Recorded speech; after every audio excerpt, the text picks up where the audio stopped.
Hi, I'm Dr. Cindy Young. I'm the founder and CEO of CJN Consulting. I am also a defense contractor. I'm a wife, I'm a mom, and like you, I have a lot of different things I'm trying to do in a day.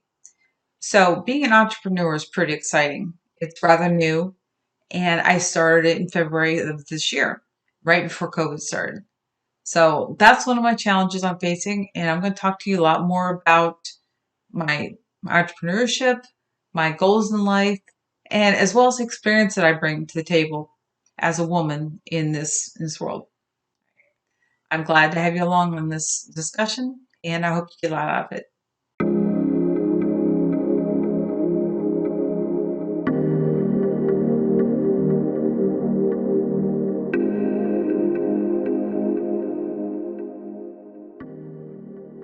Well, knowledge management is about knowing what to do with the information you're given or the information that you've created or come up with. Knowledge management is knowing what to do with that information. And one example I like to give is it's an example from project management. Everybody does project management in one form or fashion, and it may be formalized or not. But for a project manager who has to manage costs and schedules, managing the knowledge is knowing what to do with information about how the costs and schedules are going. So if you're saving money on costs and you haven't expended all your costs to date, and you're doing really well in scheduling, and it's a matter of retaining your gains. So you know what to do with this. Now, if you're behind in schedule and you need to make up some time, knowing what to do about it is managing that knowledge. So you either have to cut back on what you're doing internally to still support the customer, but overall knowledge is what you know. It's what you know what to do. It's different people on the team knowing different aspects of it, and how do you work with them to make sure that everybody's playing along the same lines. Okay, so knowledge management isn't complicated. It can be complicated when you throw around a lot of terms, but when you get down to it, it's knowing what to do with the information that you have.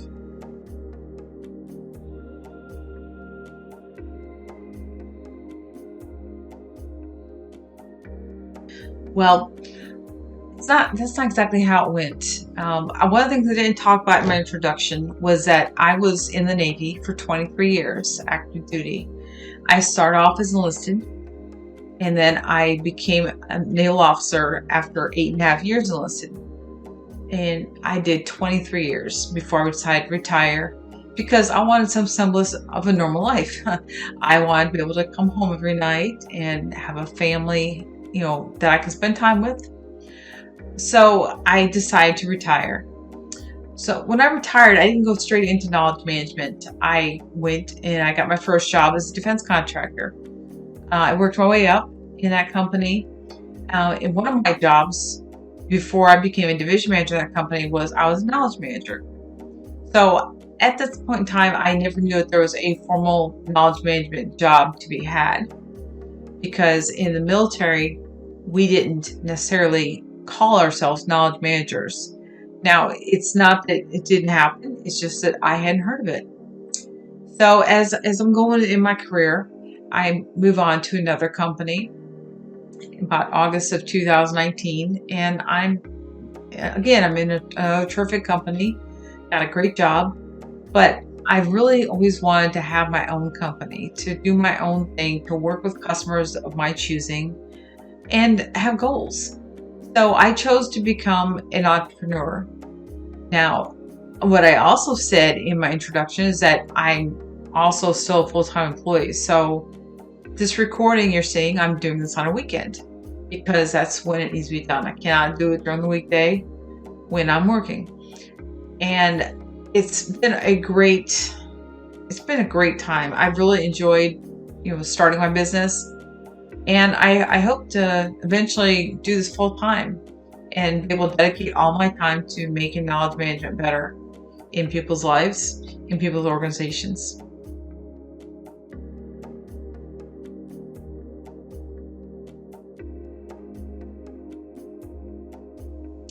Okay, So, more about my time in the Navy.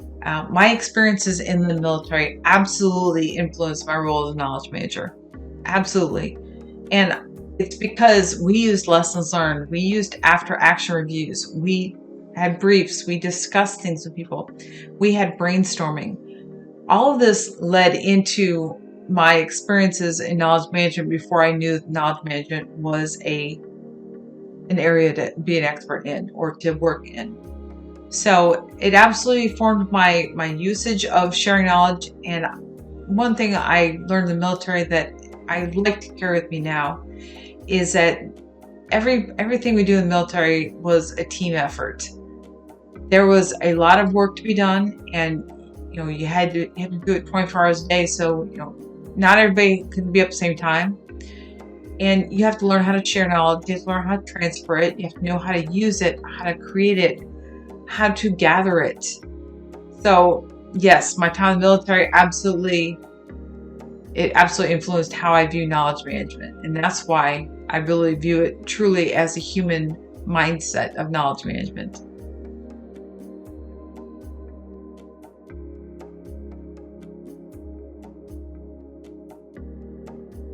And one of the first challenges I experienced is that I work full time. So when am I going to find time to work on this? And as I said before, I work on the fringes. So time I'm not at work at my other job, I do this job.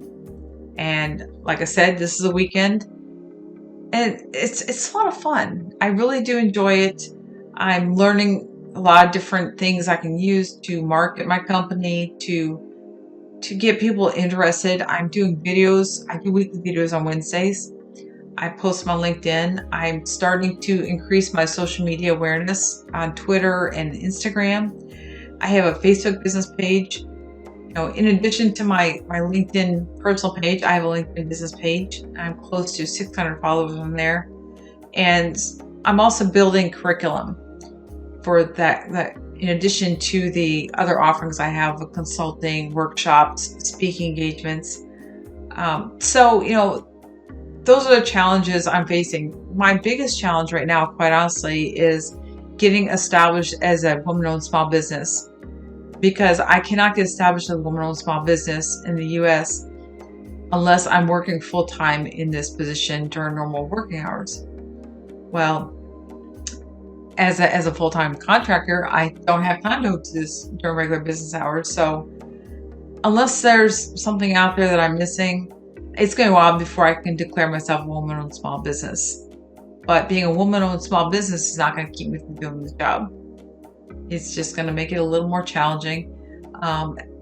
And the reason that woman-owned small business is so important to me is because it opens a lot of doors for contracts in the defense industry, government contracts overall. And I'd really like the opportunity to be able to bid on those. But I do need the woman-owned small business certification authority to do so.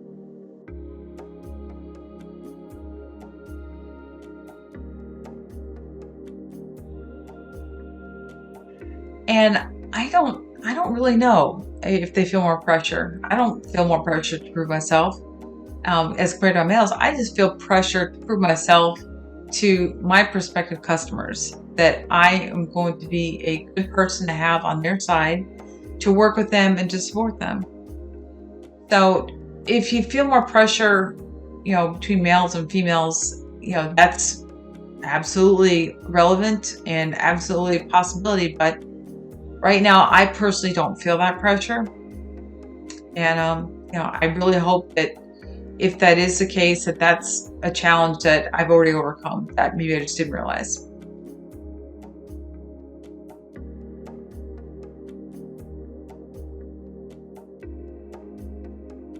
Workflows often suffered. So how would I advise companies to manage their knowledge resources and keep working effectively during this time? All right. So there's a lot of companies out there relying on their cloud.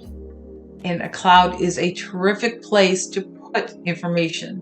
It's a terrific way to help people coordinate, be able to come online and share what they know.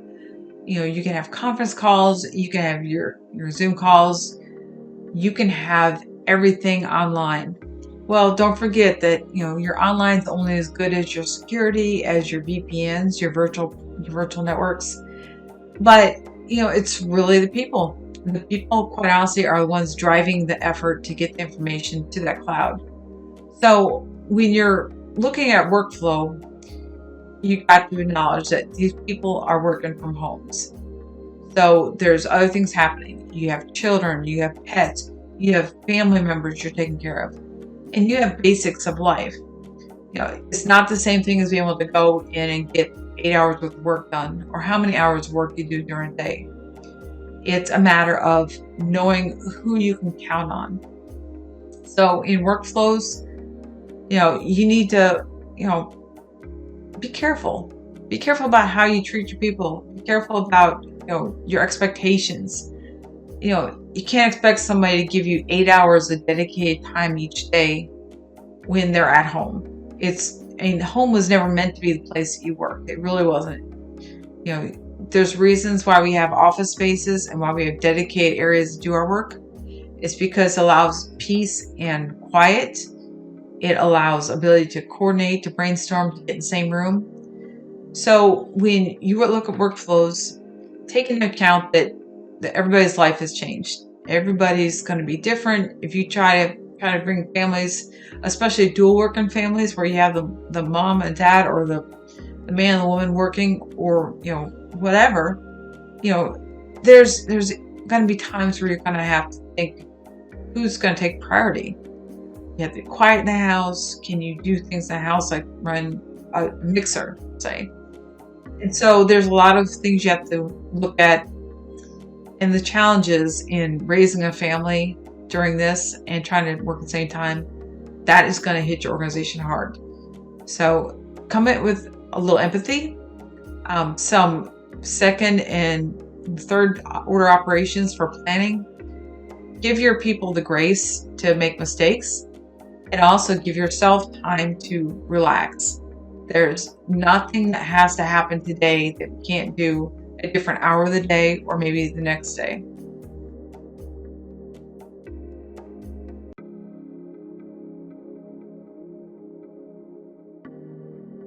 And my message is, take care of yourself. Because if you don't take care of yourself, you can't take care of anybody else.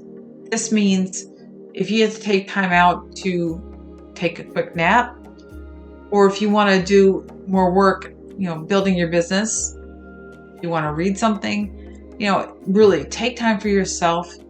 Make yourself a priority. I know people are out there taking care of their children. I know you have animals, you have pets, you have other things you're going to be doing that are priorities, but you need to take care of yourself. Otherwise, you can't take care of anybody else. So overall, this has been a real pleasure talking to you. I am very excited that I'm able to reach out to so many people and discuss with you my feelings on entrepreneurship, of knowledge management, and of being a woman. Because being a woman, I love it. And there's so many things I want to do with my life. So let's see how that goes. All right. Thank you so much for joining me. And I hope that you get a lot of this and have a great day.